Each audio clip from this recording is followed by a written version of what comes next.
Bismillah və salatu və selamu alə mən lə nəbiyə ba'dahu. Əziz müsəlman qardaşlarım, bir zaman Peyğəmbər sallallahu aleyhi və səlləmin sahabələri Peyğəmbərimizin sallallahu aleyhi və səlləm yanına gedib, qəlblərinin sərtləşməsindən və gözlərinin yaşarmamasından Peyğəmbərimiz sallallahu aleyhi və səlləmə şahid edirlər. Yəni, onlar bir məna olaraq deyirlər ki, ya Rasulallah, qəlblərimiz sərtləşib. Halbuki bundan öncə bizlərin qəlbi belə deyil idi. Allahın ayətlərini eşidərkən qəlblərimiz yumşalardı və gözlərimiz yaşarardı. İndi isə elə bir hala gəlib çıxmışıq ki, biz Allahın ayətlərini eşidirik, nə qəlblərimiz yumşalır, nə də gözlərimiz yaşarır. Və Peyğəmbər sallallahu aleyhi və səlləmdən müalicə yolunu öyrənmək istəyirlər. Peyğəmbərimiz sallallahu aleyhi və səlləmin cavabında buyurur ki, yetimin başına sığal çəkin, miskini də yedizdirin.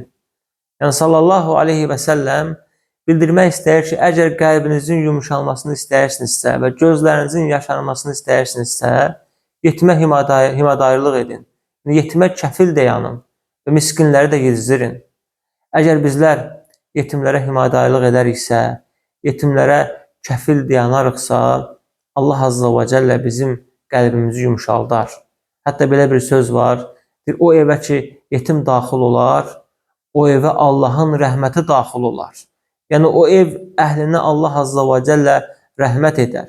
Əgər bizlər yetimə kəfil dayanarıqsa, kəfil o deməkdir ki, yetimi maddi olaraq təmin edəsən və yetimə mənəvi olaraq yetimin haqqını yerinə yetirəsən və yetimi ədəbləndirəsən və yetimə elm verəsən.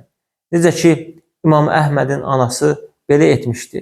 İmam Əhməd ibn Həmbəl, hər birimiz tanıyırıq o şəxsi, İslamın görkəmli alimlərindən olmuşdur. Və o, gənc yaşlarında, belə deyək, uşaq yaşlarında atasını itirmişdi. Və İmam Əhmədin anası oğluna dedi ki, mən heç bir zaman evlənməyəcəm. Sənə himayədarlıq edəcəyəm, sənin qayğına qalacağam. Və belə də edir, sözündə durur. İmam Əhmədə qayğı verir, onu himayə edir, ona gözəl tərbiyə verir və onu İslamda gözəl bir şəxs edir. Yəni, belə deyək, İslama xidmət edən gözəl bir övlad edir. Yəni, çalışır, işləyir, əziyyət çəkir, yetimə himadarlıq edir və Allah Azza və Cəllə də anasının əcrin verir və onun oğlun ümmətin ən görkəmli şəxslərindən edir. Və Peyğəmbər sallallahu aleyhi və səlləmin ümmətinə xidmət edən övladlardan edir. Baxın, İmam Əhmədin anası heç bir zaman evlənmədi və oğluna himayədarlıq etdi, ona kəfil dayandı, onun qayğısında dayandı, ona gözəl tərbiyə verdi. Allah Azza və Cəllə də onun oğlunu yüksəltdi, onun oğluna böyük bir şərəf verdi və anasına da əlhəmdülillah belə bir oğul bəxş etdi. Ona görə, əziz müsəlmanlar, əgər qəlblərimiz daşlaşıbsa, gözlərimiz yaşarmırsa, bu zaman yetimlərə himayədarlıq etməliyik. Yetimlərin qayğısına qalmalıyıq. Çünki Peyğəmbərimiz sallallahu aleyhi və səlləm bir hədisdə buyurmuşdur ki, əgər qəlbinizin yumşalmasını istəyirsinizsə, yetimin başına sığal çəkin və miskinləri yedizdirin. Həqiqətən yetimlərə qayğı vermək gözəl bir işdir və gözəl bir əməldir. Hətta Allah Azza və Cəllə Quran-ı Kərimdə buyurur ki, Ərəeytəl-ləzi yukəzzibu bid-din, gördünmü ey Məhəmməd qiyamət günü yalan sayanı? Fəzəlikəl-ləzi yəd'ul yetim, o şəxs ki, yetimi qovardı. Və lə yəhuddu alə ta'amil miskin, və miskini də yedizdirməyə heç kimi təşviq etməzdi. Baxın, əziz müsəlmanlar, qiyamət gününü yalan sayan insanın halına baxın, cəza olaraq, yəni o şəxsə baxın halına, o şəxs yetimi qovardı və o şəxs kasıbları yedizdirməyə heç kimi təşviq etməzdi. Buna cəzası odur ki, o şəxs qiyamət günün yalan sayır. Çünki bu iki sifətdə olan insan, yəni bu iki sifəti özündə cəmləyən insan əksər hallarda cəza olaraq o şəxsə Allahdan uzaqlaşır və baxın bu şəxsin halına qiyamət günü yalan sayır. Ona görə, əziz müsəlman qardaşlarım, yetimə mərhəmət etmək, yetimə rəhm etmək, həqiqətən insanın qəlbini yumşaldır və Allahın rəhmətinə nail olursan. Və Peyğəmbərimiz sallallahu aleyhi və səlləm bir hədisdə buyurmuşdur ki, kim yetimə himayədarlıq edərsə, yəni kim yetimə kəfil dayanarsa, kim yetimin qayğısında durarsa, cənnətdədir, mən onunla belə olaram. Yəni, şəhadət barmağı ilə orta barmağını birləşdirir, deyir, həmən şəxs cənnətdə baxın, mənə belə yaxın olar. İki barmağını birləşdirərək, deyir, həmin o şəxs cənnətdə mənə belə yaxın olar. Yəni, yetimin qayğısına qalmaq həqiqətən də şərəfli bir işdir. Və Peyğəmbər sallallahu aleyhi və səlləmə yaxın olmaq deməkdir. Yetimə qayğı vermək, cənnətə daxil olmaq deməkdir. Yetimə qayğı etmək, himayədarlıq etmək, Allahın rəhmətinə nail olmaq deməkdir. Həqiqətən, nə qədər insanlar var, yəni atalarını itiriblər, ataları yoxdur və onlar həddi buluğ yaşına çatmayıblar.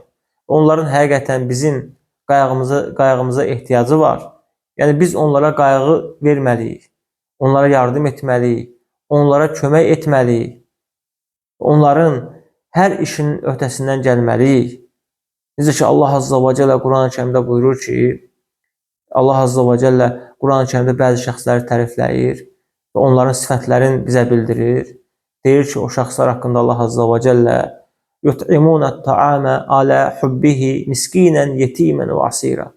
O şəxslər sevdiklərindən, yəni yeməklərindən yetimlərə yedizdirərdilər, miskinlərə yedizdirərdilər və əsirlərə yedizdirərdilər.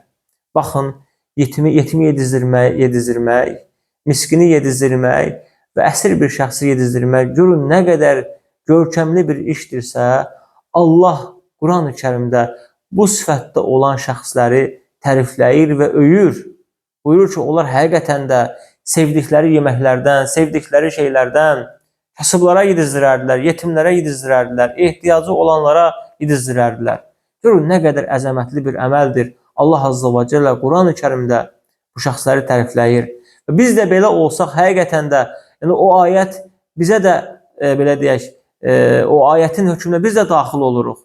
Biz əgər yetimlərə qayğı verəriksə, onları yedizdirəriksə, onları geyindirəriksə, onlara tərbiyə verəriksə, onlara elm verəriksə, onları oxuzdurarıqsa və onları gözəl şəkildə cəmiyyətə faydalı övlad, uşaqlar yetişdirəriksə, həqiqətən bu ayənin hökmünə biz də daxil olarıq.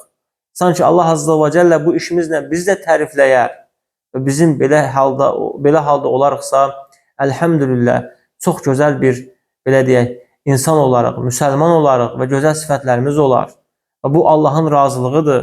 Və bu, həqiqətən İslamda ən əzəmətli əməllərdən biridir. Çalışın, yetimləri sevindirin, yetimlərin qayğısına qalın və onları himayə edin. Onlara himayə edin ki, onlara rəhm edin ki, Allah da sizə rəhm etsin. Çünki yer üzərində olanlara rəhm edənə göydə olan Allah rəhm edər.